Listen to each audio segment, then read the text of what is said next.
So we're treating 6 teams as the mainstays because yes, there are a lot of other teams also, but these are the ones that are in all probability going to make it really far in the tournament. As one would say. Yeah. So you've got Germany, Spain, Italy, England, France, and Portugal. Whichever one you're supporting, please let us know. We'd really like to know.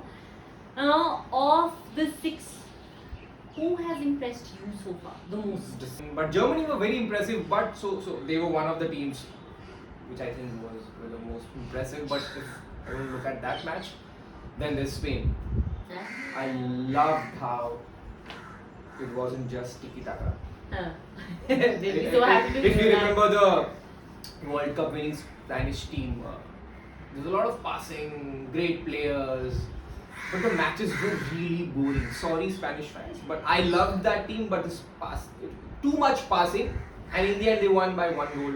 Exactly, not enough conversion. Yeah, and from all that you passing. already knew that before going into the match, but in this match they were as if, and the Carvalho goal just said it. It was Barcelona plus Madrid. The pace and the energy of Madrid versus the fluent passing of the OG Barcelona, not the current Barcelona. So yeah, so it was really fun watching Spain. And obviously Chelsea represent. Marco Correa was one of the best players. Why do you have to bring in Chelsea? Then there was Rudiger also. But we'll talk about that. But I agree with you. For me, the most interesting match among the big 6 would definitely be Spain versus Croatia. I think also because Spain was one of the few opponents, one of the few teams that was playing against a strong opponent. Now I know a lot of people. Also, I guess think Croatia were good. They were not bad. They had their chances. never- It was not like Scotland and Germany where like it became very after 1 or one-sided 2 after a goals, point. you knew ki this match is over. Exactly. And we were just waiting for the scoreline. How many goals will they score? 5, 4. But Spain had to work hard, especially in the second half when Croatia had their big moments, but Spain somehow managed to Also defend well. Defend well, yeah, they defended well. It was an overall good game. Croatia pushed hard, but Spain really fought. So it was a better game than Germany. They were more Although tested. they both were entertaining Yeah, matches. they were, and Spain were tested more. Yeah, So definitely. I guess going ahead, I would really look forward to Spain playing more. Obviously, Germany comes, but Spain a little more because of how impressive they were. No, I agree with you. Also, again, like I was saying, that they are, I think, one of the very few teams that have had a very strong opponent. Because yes, while a lot of people may say that Croatia is an aged side, etc. But they've always played well. They've always played well. Exactly. You can never write them off. Age never becomes a problem for Croatia. In fact, Modric and everyone, they just play. They know how to play like a team. And Guardiola was playing how he plays for City. He was coming forward. He was giving those balls in. Very interesting. We'll talk about City's Yes. impact on world football. That too. But right now, I want City's impact on world football. And also Yes. on basketball. That's a different topic altogether. But right now, tell me, how impressed were you also with Lamine Yamal? Because he's one of the guys, we've heard so much about him, and there's very often a lot of conversation around these newcomers, but it's so heartening to see that they actually perform as well as all the hype around him.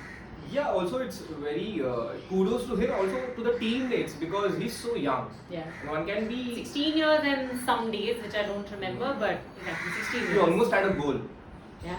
but he had an assist He had an assist, yes. for Carvajal. That's That the was beauty of. beautiful. I think watching Spain is also watching El Clasico. I know.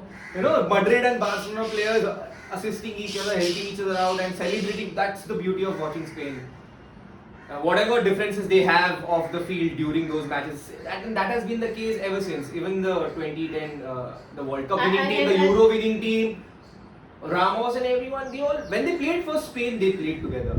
They kept their club differences aside, and then they played together, and then they won a lot of games. So yeah, coming back to Lamine Yamal, it was very impressive. And again, kudos to the senior players because when you are a youngster, you want to prove, you want to score every goal.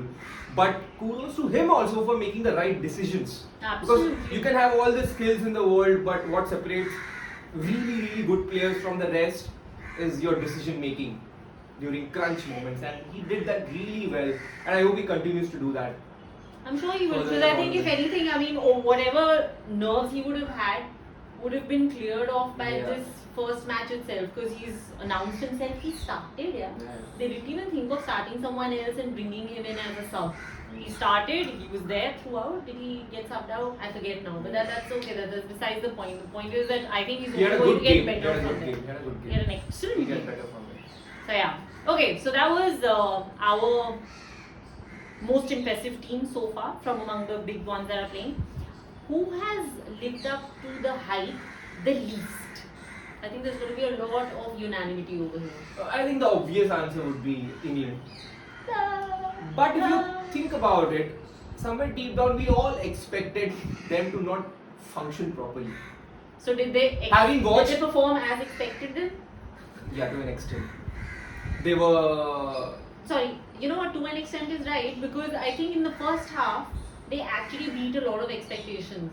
They were. In the first half of the match they were attacking, they also looked more in control of the game. I guess the Far more intent was control. there. I really appreciate Southgate's intent going into that match because playing Trent means he's using his attack, attacking options to the fullest. Because Right. he could have easily kept Trent on the bench and played a safer option. But he played Trent. He was attacking from the but somehow they don't gel really well when they play together. I think it comes from the fact because they all play different kinds of football in their group for their club. Somehow all those And really most good of them are players, playing in EPL. all those really good players somehow don't really perform to that level when they play for England. Except Jude Bellingham, who was really there. Because he doesn't play in the EPL. It was worth the hype. Yeah. Again. The another goal that he youngster. scored, that was his hunger to get into the box right at the time, when the ball was delivered. He came from that banger of a header. It was his intent. He was trying to win the balls. He was going everywhere. He was running. It was not beautiful football, but it was good football. How you bully on the field, how you try to win those second balls and try to get into good positions to give yourself that chance of scoring a goal. And that's what happened, which lacked when it comes to someone like Foden. All the skills. Basically missing. I really was. So actually, on that note, then let's talk about how EPL in general and specific clubs in particular have sort of clearly interfered with the individual ability of a lot of players. I wouldn't say EPL because if you see some. I'm just saying EPL because I'm saying Manchester City because there's a set. Okay. Pep is known for his positional football, and it's worked for him. That's why he's the But it's best. strange, we've never seen Barca players being unable to perform at the country level, and they were also playing under Pep at a point of time. But And over they there, are all- those players got a little bit more freedom because I guess Pep somewhere knew they were better players. Then What than the ones that he's working Then the ones now? he has, yeah, I think he knows the limitations of his players over here. So he's given them set positions to play. Okay, you can't Or do you play think outside he's of just this become position. more set in his ways? Also that was his work. He's created a machine where everyone knows where everyone is going to make that next run. So De Bruyne gets the ball, he'll make that pass. Haaland will make the run. Bernardo will go on the right, and the left winger will play in that small section on the left. Will not get a free roam or anything like that. Foden will lurk around the box somewhere, like a little bit freer than what the other players are, but still in that Within that system. positional play. So I guess that's why it's.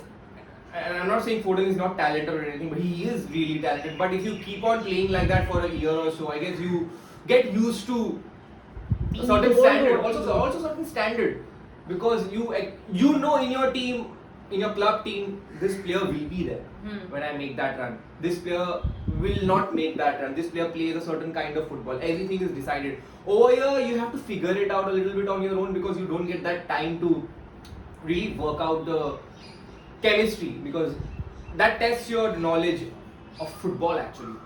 As a player, you have to make those decisions, because I have not played with these guys for an entire year. I don't know. I have just played for a few days. You actually played against all of them. Yeah, and that too for a match or two. You know who stood out in that way from within the City team? Walker. He looked like he was a beast unleashed. Because he played the same. Because if you look at when we say, I think you're also saying the same thing when we talk about players being burdened by the positional play. It applies more to the attacking players because defenders have to defend. There's no positional unless you're someone Unless you're Trent Alexander-Arnold. yeah playing for City. See, Walker has to defend. Correct. He does that. There's no set position. He'll go and defend the ball. He'll win the ball. He'll do all of those things. In fact, he was a little freer in terms of going forward. Well, that's what I meant. Yeah. Because he was also involved in Because attacks. that's what he doesn't do while playing for City. And same for Rodri and everyone because they play their set position. That's a proper position, number 6. But when it comes to attackers, they all have their set positions to roam, to move around. But over here, when you play for your country, when you don't have those positions, you have to figure out where I need to move, where should I put the ball. I don't know where this player will move, where Kane will go. Right. So all those things, Foden was a little slow on making those right decisions. So whenever he got the ball, he made the simplest of passes that really didn't add up to anything and made England. I'm not just blaming him. I'm blaming the entire team. Somehow, I still think Southgate doesn't know what his best team is. Definitely He doesn't know. He's just going for the reputation. He's brought in Saka. Saka was really good in the first half, but again, he also played a very similar role to what he plays in Arteta's system. That's why maybe he performed well. But Foden, because I think Pep Arteta goes City. yeah, but Foden doesn't function on the left side usually. Yeah. In Pep's system. So You'd actually spoken about this earlier also, right? Yeah, for me, I guess Gordon should play in that position because how he plays for Newcastle, he's very direct. He'll go into the box. He'll play like a proper left winger. When I say proper left winger, because somewhere down the line, that OG football left winger has, we've lost that a bit. A lot of OG numbers have been lost. Taking on players, that urge to take on the players, that's missing. You get the ball and you pass it to the next person rather than taking on players and just, I can do this, I can take on players, I can, I'll take a shot or something like that. A little bit more.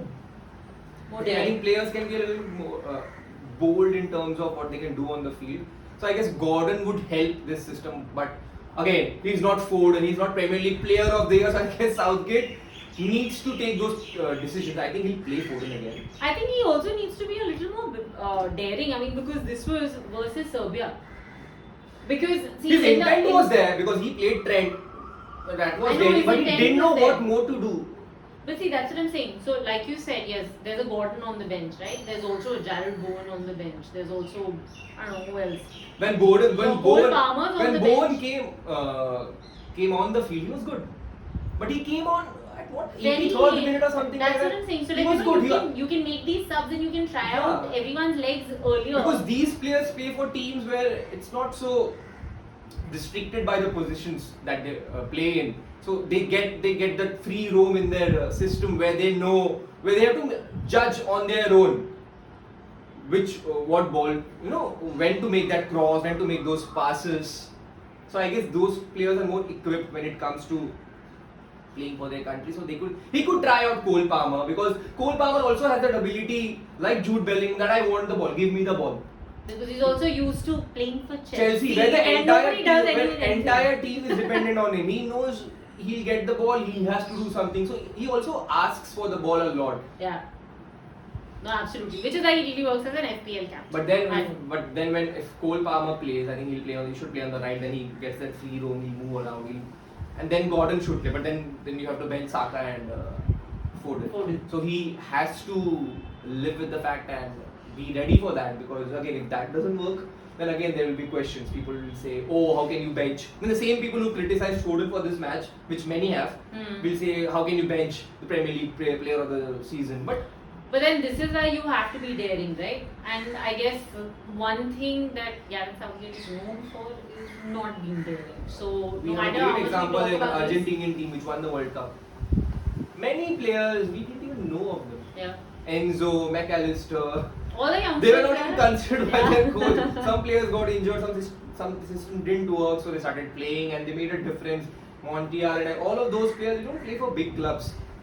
Otamendi used to play for City in those early days of City's, Then growth. City wasn't City. Yeah, City wasn't Pep's City. Yeah, exactly. But yeah, he played really well. It's how you play with the team rather than how what your reputation is before coming into that team. So I guess Southgate needs to figure that out because he doesn't have much time. They won this game. They have tougher games coming in. The next game is against Denmark, I guess. Denmark, then Slovenia. Yeah. Those two teams are tougher than Serbia. Serbia. Definitely. So, which is why He had- scoreline of just 1-0. Palmer very didn't even come questionable. on. I don't think he's going to come out anytime soon either.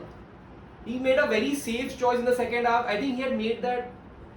He had decided before. He's not proactive.